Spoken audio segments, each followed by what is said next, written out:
بسم اللہ الرحمن الرحیم۔ السلام علیکم۔ آج ہمارا موضوع ہے حضور صلی اللہ علیہ وسلم کا اللہ کی طرف دعوت دینے کی وجہ سے سختیوں اور تکالیف کا برداشت کرنا۔ حضرت انس رضی اللہ عنہ فرماتے ہیں کہ حضور صلی اللہ علیہ وسلم نے فرمایا، اللہ کی خاطر جتنی تکلیف مجھے پہنچائی گئی اتنی کسی کو نہیں پہنچائی گئی، اور جتنا مجھے اللہ کی وجہ سے ڈرایا گیا اتنا کسی کو نہیں ڈرایا گیا، اور مجھ پر 30 دن اور 30 راتیں مسلسل ایسی گزری ہیں کہ میرے اور بلال رضی اللہ عنہ کے پاس کسی جاندار کے کھانے کے قابل صرف اتنی چیز ہوتی جو بلال رضی اللہ عنہ کی بغل کے نیچے آ جائے، یعنی بہت تھوڑی مقدار میں ہوتی تھی۔ حضرت عقیل بن ابی طالب رضی اللہ عنہ فرماتے ہیں کہ قریش ابو طالب کے پاس آئے اور کہا، اے ابو طالب، آپ کا بھتیجا حضور صلی اللہ علیہ وسلم ہمارے گھروں اور ہماری مجلس میں ہمارے پاس آتا ہے اور ہمیں ایسی باتیں سناتا ہے جس سے ہمیں تکلیف ہوتی ہے، اگر آپ مناسب سمجھیں تو اس کو ہمارے پاس آنے سے روک دیں۔ تو ابو طالب نے مجھ سے کہا، اے عقیل، اپنے چچا زاد بھائی کو ڈھونڈ کر میرے پاس لاؤ۔ چنانچہ میں آپ صلی اللہ علیہ وسلم کو ابو طالب کی ایک کوٹھڑی میں سے بلا کر لایا۔ آپ صلی اللہ علیہ وسلم میرے ساتھ چل رہے تھے۔ آپ صلی اللہ علیہ وسلم سایہ میں چلنا چاہتے تھے کیونکہ دھوپ تیز تھی، لیکن راستہ میں سایہ نہ مل سکا، یہاں تک کہ آپ صلی اللہ علیہ وسلم ابو طالب کے پاس پہنچ گئے تو آپ صلی اللہ علیہ وسلم سے ابو طالب نے کہا، اے میرے بھتیجے، اللہ کی قسم، جیسے کہ تم کو خود بھی معلوم ہے کہ تمہاری ہر بات مانتا ہوں، تمہاری قوم والوں نے آ کر یہ کہا کہ تم کعبہ میں اور ان کی مجلسوں میں جا کر ان کو ایسی باتیں سناتے ہو جن سے ان کو تکلیف ہوتی ہے، اگر تم مناسب سمجھو تو ان کے پاس جانا چھوڑ دو۔ آپ صلی اللہ علیہ وسلم نے اپنی نگاہ کو آسمان کی طرف اٹھا کر فرمایا کہ جس کام کو دے کر مجھے مبعوث کیا گیا ہے اس کو چھوڑنے کی میں بالکل قدرت نہیں رکھتا ہوں، جیسے کہ تم میں سے کوئی سورج میں سے آگ کا شعلہ لانے کی قدرت نہیں رکھتا۔ اس پر ابو طالب نے کہا، میرا بھتیجا کبھی غلط بات نہیں کہتا، تم سب بھلائی کے ساتھ واپس چلے جاؤ۔ حضور صلی اللہ علیہ وسلم سے ابو طالب نے کہا، اے میرے بھتیجے، آپ صلی اللہ علیہ وسلم کی قوم میرے پاس آئی ہے اور اس نے ایسی ایسی باتیں کہی ہیں، تم مجھ پر بھی ترس کھاؤ اور اپنی جان پر بھی، اور اتنا بوجھ مجھ پر نہ ڈالو جس کو نہ میں اٹھا سکوں اور نہ تم،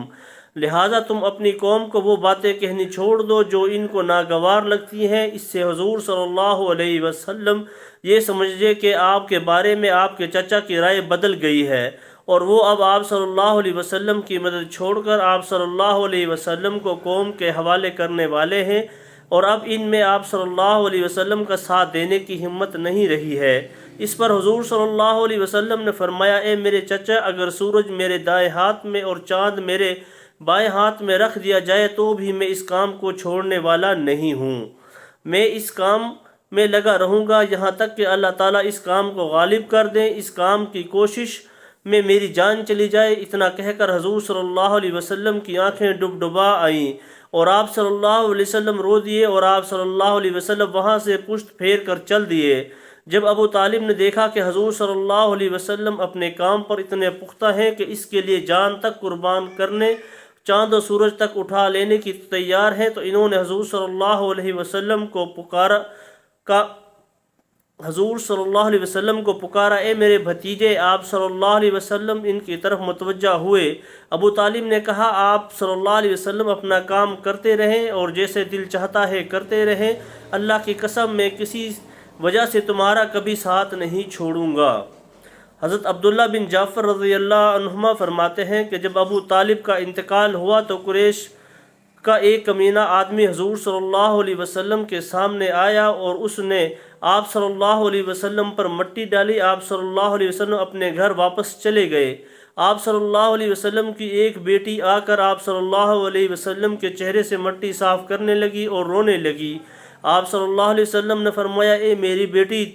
مت رو، کیونکہ اللہ تعالیٰ تمہارے والد کی ضرور حفاظت کرنے والے ہیں۔ اور آپ صلی اللہ علیہ وسلم فرما رہے تھے کہ اے ابو طالب کے انتقال تک قریش میرے ساتھ اتنی ناگواری کا معاملہ نہیں کر رہے تھے، اب یہ شروع ہو گئے ہیں۔ حضرت ابو ہریرہ رضی اللہ عنہ فرماتے ہیں کہ جب ابو طالب کا انتقال ہو گیا تو قریش کے لوگ حضور صلی اللہ علیہ وسلم کے ساتھ ترش روئی اور سختی کے ساتھ پیش آنے لگے۔ آپ صلی اللہ علیہ وسلم نے فرمایا، اے میرے چچا، آپ کی کمی بہت جلد محسوس ہونے لگی۔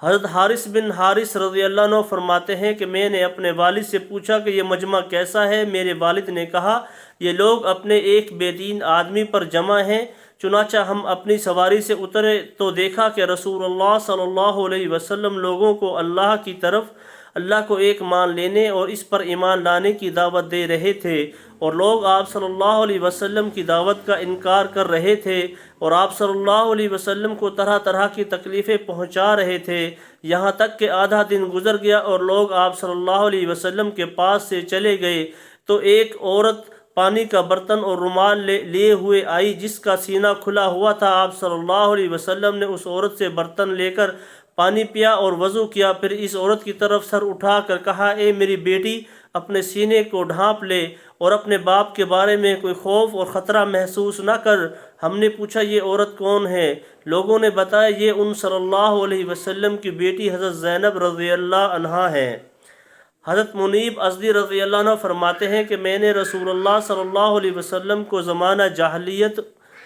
میں دیکھا تھا کہ آپ صلی اللہ علیہ وسلم فرما رہے تھے، اے لوگو، لا الہ الا اللہ کہو، لوگو کہہ لو کامیاب ہو جاؤ گے۔ تو میں نے دیکھا کہ ان میں سے کوئی آپ صلی اللہ علیہ وسلم کے نعوذ باللہ چہرے پر تھوک رہا ہے، اور کوئی آپ صلی اللہ علیہ وسلم پر مٹی ڈال رہا ہے، اور کوئی آپ صلی اللہ علیہ وسلم کو گالیاں دے رہا ہے، اور یوں ہی ہوتا رہا یہاں تک کہ آدھا دن گزر گیا۔ پھر ایک لڑکی پانی کا پیالہ لے کر آئی جس سے آپ صلی اللہ علیہ وسلم نے اپنے چہرے اور دونوں ہاتھوں کو دھویا اور کہا، اے میری بیٹی، نہ تو اپنے باپ کے اچانک قتل ہونے کا خطرہ محسوس کر اور نہ کسی قسم کی ذلت کا۔ میں نے پوچھا، یہ لڑکی کون ہے؟ لوگوں نے